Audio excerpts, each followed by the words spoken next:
Hello नमस्कार श्री स्वामी समर्थ। स्वागत आहे तुम्हा सगळ्यांचं माझ्या यूट्यूब चॅनलवरती। आजचा दिवस तुम्हा सर्वांना खूप छान सुखाचा आणि आनंदाचा जाऊ देत हीच मी स्वामींच्या चरणी प्रार्थना करते आणि आजच्या व्हिडिओला सुरुवात करते।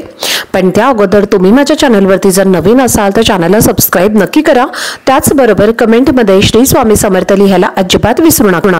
उद्या 26 डिसेंबरला मार्गशीर्ष महिन्यातला शेवटचा गुरुवार आहे। त्याचप्रमाणे मार्गशीर्ष महिन्यातल्या शेवटच्या गुरुवारी एकादशी तिथी सुद्धा आलेली आहे। तर मार्गशीर्ष महिन्यातील पक्षातील एकादशी तिथीला सफला एकादशी असं म्हटलं जातं। तर ही एकादशी वर्षातली शेवटची एकादशी म्हणून ओळखली जाते। तर सफला एकादशीचे व्रत केल्यामुळे आयुष्यामध्ये प्रत्येकाला यश मिळते असं म्हटलं जातं। त्याचबरोबर या दिवशी मार्गशीर्ष महिन्यातील गुरुवार आहे आणि या दोन तिथी एकत्र आल्यामुळे हा दिवस अत्यंत शुभ मानला जातो। तर या दिवशी देवी लक्ष्मीसह भगवान विष्णूंची पूजा केल्यामुळे आपल्याला अनेक जन्मांचे पुण्य प्राप्त होते। वर्षातील शेवटच्या एकादशीच्या दिवशी व्रत केल्यामुळे आपल्याला प्रत्येक कामामध्ये यश मिळते। त्याचप्रमाणे हे व्रत केल्यामुळे अखंड सौभाग्य प्राप्त होऊन घरामध्ये सुख शांती समृद्धी नांदत असते। तर या मार्गशीर्ष महिन्यातील गुरुवारी आपल्याकडे जे काही चांगलं आहे त्याबद्दल सद्भावना ठेवणं आणि समाधान ठेवणं हे महत्त्वाचं आहे। तर आपल्याला भद्रशव राजाच्या कथेतून महालक्ष्मीने सांगितले आहे आणि म्हणूनच या दिवशी व्रत करून महालक्ष्मीची विधिवत पूजा करावी। तर हा दिवस अतिशय महत्त्वाचा असल्यामुळे या दिवशी काही प्रभावी उपाय जर आपण केले तर त्या उपायांचं आपल्याला निश्चितच फळ हे प्राप्त होत असतं। तर आजच्या व्हिडिओमध्ये तुमच्यासोबत मी एक अतिशय प्रभावशाली असा उपाय शेअर करणार आहे। उद्या मार्गशीर्ष महिन्यातला शेवटचा गुरुवार आहे। तर या दिवशी तुम्ही उपवास नाही केला तरीही चालेल, पण आपल्या घरामध्ये या झाडाचं एक पान आणल्यामुळे शत्रू तुमच्या समोर लोटांगण घालेल, 7 पिढ्यांचं दारिद्र्य नष्ट होऊन गरिबी संपेल आणि कितीही कठीणातील कठीण इच्छाही तुमची पूर्ण होईल। तर असा हा एक उपाय तुमच्यासोबत मी आजच्या व्हिडिओमध्ये शेअर करणार आहे। त्यामुळे व्हिडिओ हा स्किप न करता शेवटपर्यंत नक्की पहा, जेणेकरून तुमच्यापर्यंत योग्य ती माहिती पोहोचेल। आणि तुम्ही माझ्या चॅनलवरती जर नवीन असाल तर चॅनलला पण लगेच सबस्क्राइब करा आणि बेल आयकॉनला पण प्रेस करा, म्हणजे मी जेव्हा कधीही नवीन व्हिडिओज अपलोड करेन त्याचं नोटिफिकेशन सर्वात आधी तुम्हाला मिळेल आणि तुमचा एकही व्हिडिओ हा मिस होणार नाही। तर पहा, मार्गशीर्ष महिन्यातील शेवटच्या गुरुवाराला अत्यंत महत्त्व प्राप्त झालेलं आहे, कारण या गुरुवारच्या दिवशी सफला एकादशी आलेली आहे आणि मार्गशीर्ष महिन्यातील शेवटचा गुरुवार आहे आणि या वर्षातली शेवटची एकादशी तिथी आहे। तर या दिवशी अनेक शुभ योग जे आहेत तर ते तयार झालेले आहेत आणि हा दिवस अतिशय शुभ मानला जातो। तर त्यामुळे या दिवशी आपण जर काही उपाय सेवा केल्या तर त्या सेवेचं आणि त्या उपायांचं आपल्याला निश्चितच फळ हे प्राप्त होतं। तर आजच्या व्हिडिओमध्ये तुम्हाला मी जो उपाय सांगणार आहे तर हा उपाय तुम्हाला गुरुवारच्या दिवशी करायचा आहे। तुमच्या घरामध्ये या झाडाचं एक पान सकाळी आणायचं आहे। तर बघा, भरपूर दिवसांपासून तुमच्या मनामध्ये एखादी इच्छा असेल आणि ती इच्छा नोकरी प्राप्तीबद्दलची असेल, धनप्राप्तीबद्दलची असेल किंवा कर्जमुक्ती होण्याबद्दल असेल किंवा घरामध्ये सुख शांती समृद्धी नांदत नसेल, घरातल्या मुलांची प्रगती होत नसेल, पतीची प्रगती होत नसेल, घरामध्ये पैसा टिकत नसेल किंवा तुम्हाला एखाद्या शत्रूचा वारंवार त्रास होत असेल, बऱ्याच वेळेला आपल्या आजूबाजूला असे जाळावू प्रवृत्तीची लोक राहतात आणि ती बऱ्याच वेळेला आपल्या समोर तोंडावरती गोड चांगलं बोलतात, पण त्यांच्या मनात नेहमी आपल्याबद्दल वाईट विचार आणि नकारात्मकता असते। त्यामुळे अशा लोकांमुळे आपल्याला महत्त्वाच्या कामांमध्ये यश मिळत नाही आणि आपली कोणतीही इच्छा किंवा काम सुद्धा पूर्ण होत नाही। आणि जर तुम्ही मार्गशीर्ष महिन्यातल्या शेवटच्या गुरुवारी हा उपाय केला तर तुम्हाला प्रत्येक कामामध्ये यश मिळेल, तुमच्या मनातील कितीही कठीणातील कठीण इच्छा ही पूर्ण होऊन घरातील गरिबी आणि दरिद्रीही संपेल। तर आता हा उपाय आपल्याला गुरुवारी करायचा आहे। गुरुवारी हा उपाय करण्यापूर्वी तुम्हाला सकाळी लवकर उठायचं आहे, उठून स्नान करायचं आहे, आंघोळीच्या पाण्यामध्ये चिमूटभर हळद, थोडंसं खडे मीठ टाकायचं आहे आणि या पाण्याने तुम्हाला स्नान करायचं आहे। स्नान करून झाल्यानंतर तुम्हाला स्वच्छ कपडे परिधान करायचे आहेत, आपल्या देवघरातल्या देवांची पूजा करून घ्यायची आहे आणि या दिवशी तुम्हाला माता लक्ष्मी सोबतच भगवान श्री हरी विष्णूंची सुद्धा पूजा करायची आहे।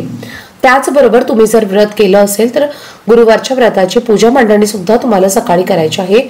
जर तुम्ही प्रत्येक गुरुवारी संध्याकाळी केलेली असेल पण तुम्हाला मार्गशीर्ष महिन्यातला हा शेवटचा उद्या गुरुवार असणार आहे, तर त्यामुळे आपल्या घरामध्ये दिवसभर पूजा मांडणी असेल तर घरामध्ये खूप सकारात्मकता ही तुम्हाला जाणवत असते। म्हणून तुम्ही सकाळीच पूजा मांडणी करण्याचा जास्तीत जास्त प्रयत्न करा आणि यानंतर आपल्याला हा जो उपाय आहे तर तो करायचा आहे। आपल्या वास्तुशास्त्रामध्ये अशी काही झाडं सांगितली आहेत ज्यामध्ये साक्षात देवी देवता वास करतात।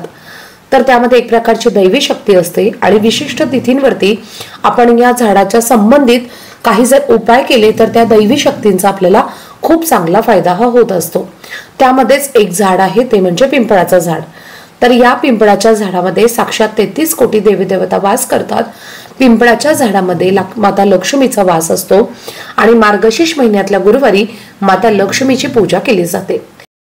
तर या संपूर्ण झाडाला भगवान श्री हरिविष्णूंचं रूप मानलं जातं आणि एकादशी तिथी ही भगवान श्री हरिविष्णू यांना समर्पित असते। म्हणून या दिवशी या झाडांची पूजा केल्यामुळे देवी लक्ष्मी प्रसन्न होते आणि संपत्ती समृद्धी मिळत असते।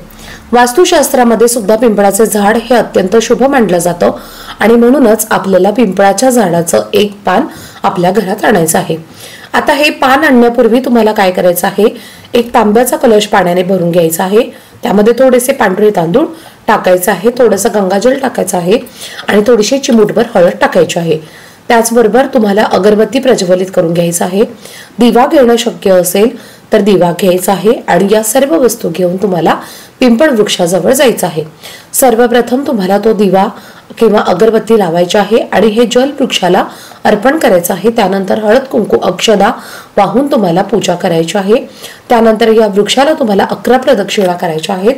प्रदक्षिणा करत असताना ओम नमो भगवते वासुदेवाय नमः या मंत्राचा जप करायचा आहे आणि यानंतर या झाडाचं एक पान तोडून तुम्हाला घरी आणायचं आहे।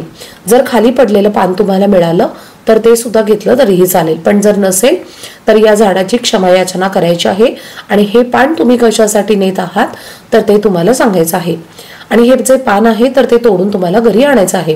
त्याचप्रमाणे या झाडाची एक छोटीशी काडी सुद्धा तुम्हाला घरी आणायची आहे।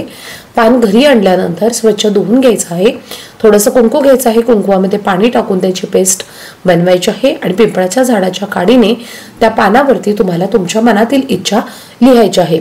इच्छा ही तुमच्या देवघरासमोर बसूनच तुम्हाला लिहायची आहे। देवघरामध्ये दिवा हा प्रज्वलित असावा, दिवा लावूनच तुम्हाला हा उपाय करायचा आहे। आता त्या पानावर तुम्ही तुमची इच्छा लिहायची आहे। अगदी 2 ते 3 शब्दांमध्ये तुम्ही इच्छा लिहू शकता, जसं की कर्जमुक्ती असेल तर कर्जमुक्ती होण्यासाठी, नोकरी मिळवण्यासाठी, मुलांची प्रगती, पतीची प्रगती होण्यासाठी, एखादं काम असेल तर ते काम त्यावरती तुम्हाला लिहून पूर्ण होण्यासाठी किंवा शत्रू त्रास असेल तर शत्रू दोष नष्ट होण्यासाठी असं तुम्हाला त्या पानावरती लिहायचं आहे। आणि यानंतर एक प्लेट घ्यायची आहे किंवा तांबण घ्यायचं आहे, त्यावरती कुंकवाने स्वस्तिक काढायचं आहे। मूठभर तांदूळ त्या स्वस्तिकावरती अर्पण करायचं आहे आणि त्या तांदळावरती तुम्हाला हे जे पान आहे तर ते ठेवायचं आहे। पानाचं देठ हे माता लक्ष्मीकडे असायला हवं। तर यानंतर या पानाला हळदी कुंकू अक्षदा फुलं अर्पण करायची आहे। धूप दीप अगरबत्ती तुम्हाला ओवाळून घ्यायची आहे आणि यानंतर तुम्हाला 3 वेळेला महालक्ष्मी अष्टकमचं पठण करायचं आहे। एक वेळेला श्री सुक्तमचं पठण करायचं आहे, एक वेळेला विष्णू सहस्त्रनामाचं पठण करायचं आहे आणि यानंतर तुमच्या मनातील इच्छा जी तुम्ही या पानावरती लिहिलेली आहे तर ती इच्छा पूर्ण होण्यासाठी तुम्हाला भगवान विष्णू आणि माता लक्ष्मी यांना प्रार्थना करायची आहे। संपूर्ण दिवसभर हे पान तुम्हाला तिथेच देवघरामध्ये ठेवायचं आहे। दिवा सुद्धा तुम्हाला चालू ठेवायचा आहे। सायंकाळी 5 वाजल्यानंतर हे पान तिथून उचलायचं आहे आणि तुमच्या घराजवळ असणाऱ्या वाहत्या पाण्यामध्ये नेऊन तुम्हाला हे पान प्रवाहित करायचं आहे किंवा विसर्जित करायचं आहे। विसर्जित करताना सुद्धा तुमची इच्छा तुम्हाला अवश्य व्यक्त करायची आहे। तर असा हा एक छोटासा किंवा अत्यंत प्रभावी उपाय तुम्हाला उद्या मार्गशीर्ष महिन्यातल्या शेवटच्या गुरुवारी म्हणजेच सफला एकादशीच्या दिवशी अवश्य करायचा आहे। प्लेटमध्ये जे तांदूळ असणार आहे तर ते तुम्हाला पक्ष्यांना खाऊ घालायचे आहेत। पक्ष्यांना खाऊ घालताना त्यावर थोडीशी हळद टाका आणि हे तांदूळ पिवळे करून तुम्हाला चिमण्यांना किंवा इतर पक्ष्यांना खाऊ घालायचं आहे।